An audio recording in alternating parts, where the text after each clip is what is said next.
Hey guys.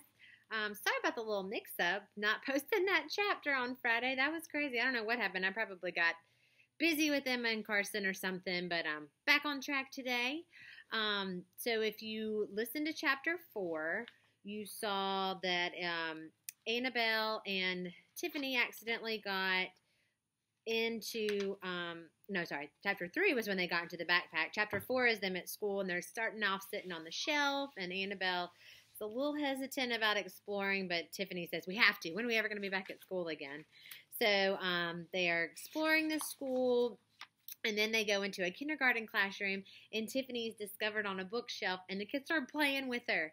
But then they're not able to leave the classroom before the bell rings for the day, so now they're stuck at the school.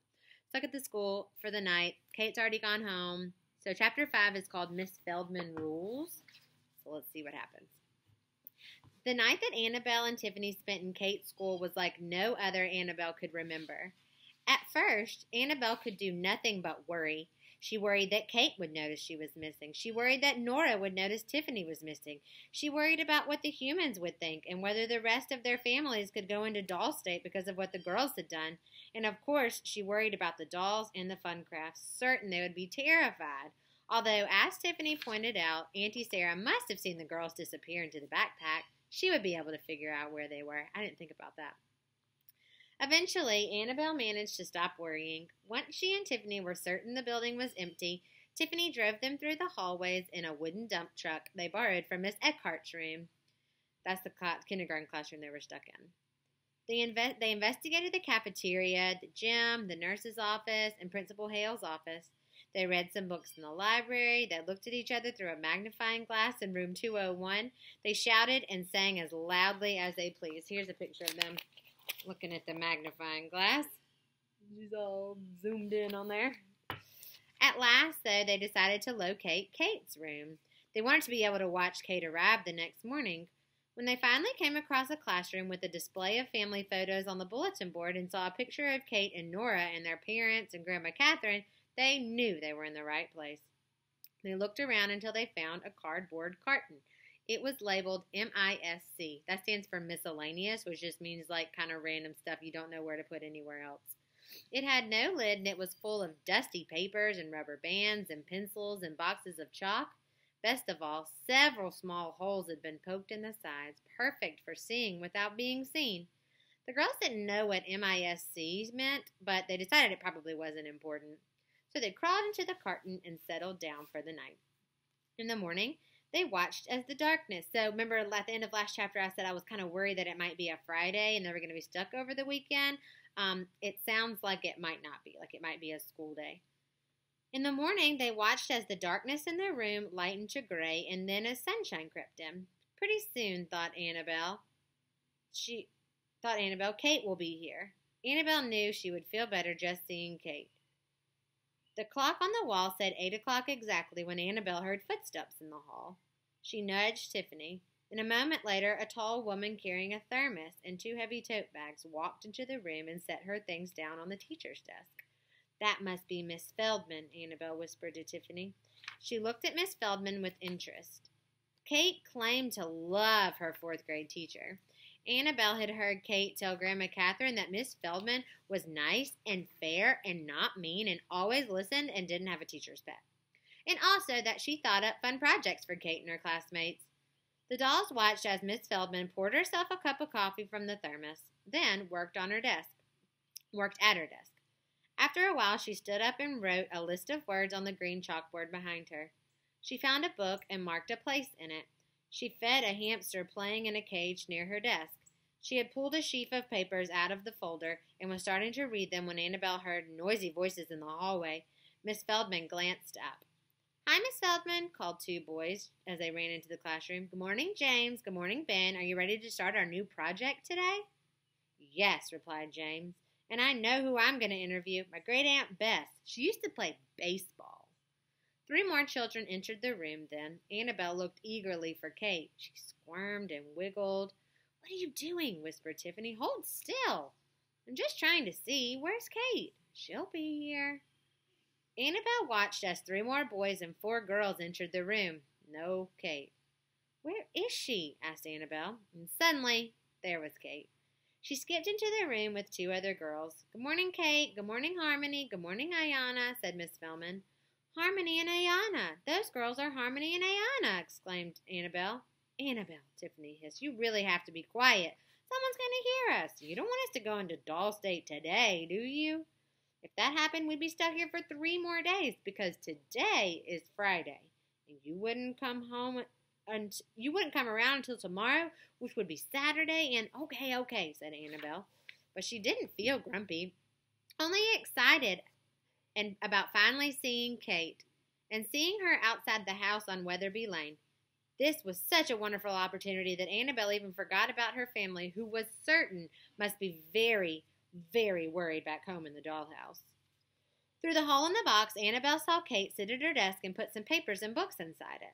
Then she pulled something out of her pocket, leaned over, and tapped Harmony, who was sitting on the next desk.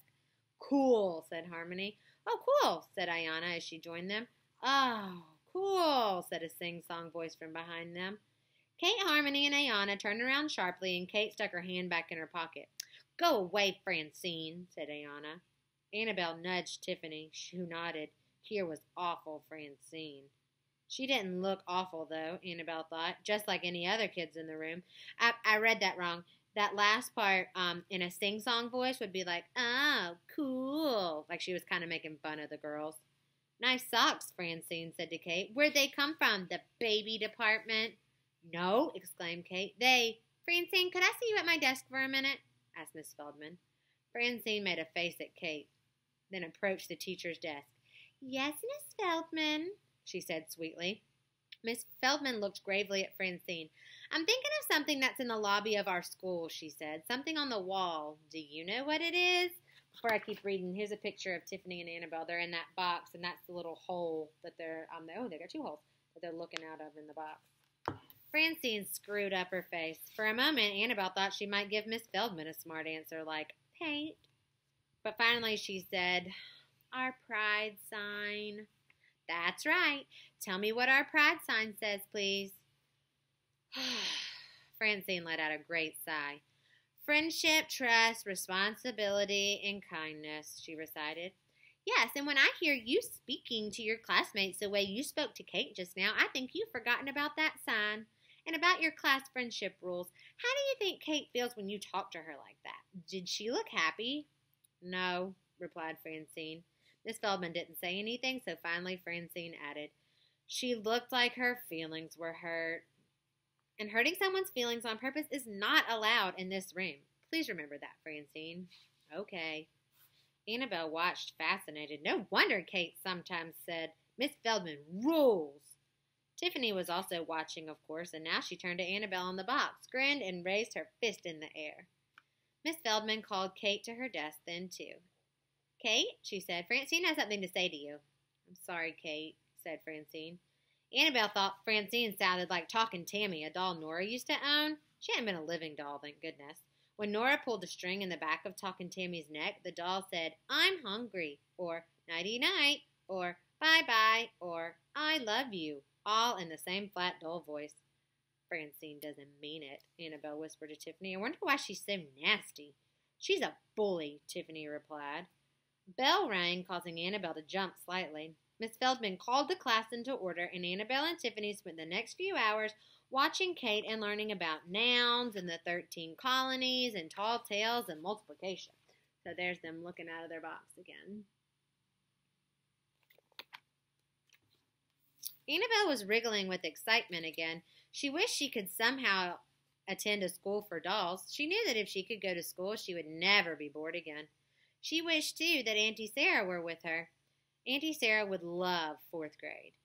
All the same, when another bell rang later in the morning and Kate's class left their room for lunch and recess, Annabelle and Tiffany lost no time scrambling out of the carton. Watching Kate in school was great, but Annabelle was desperate to see her family again. Kate's room was now empty and silent. Miss Feldman had even turned out the lights as she followed her class into the hall. The coast is clear, whispered Tiffany. Okay, but stick to the walls in case we have to hide suddenly, said Annabelle. As quickly as they could, Annabelle and Tiffany made their way to the door of the room. They peeked into the hallway. Quiet, So once again, they snuck through the little tunnel between the wall and the shoes and the book bags and all of it and backpacks on the floor. All right, said Tiffany. Now comes the hard part. We have to cross the hallway. Kate's things are all over there. Annabelle looked up and down the hallway. Okay, go, she cried.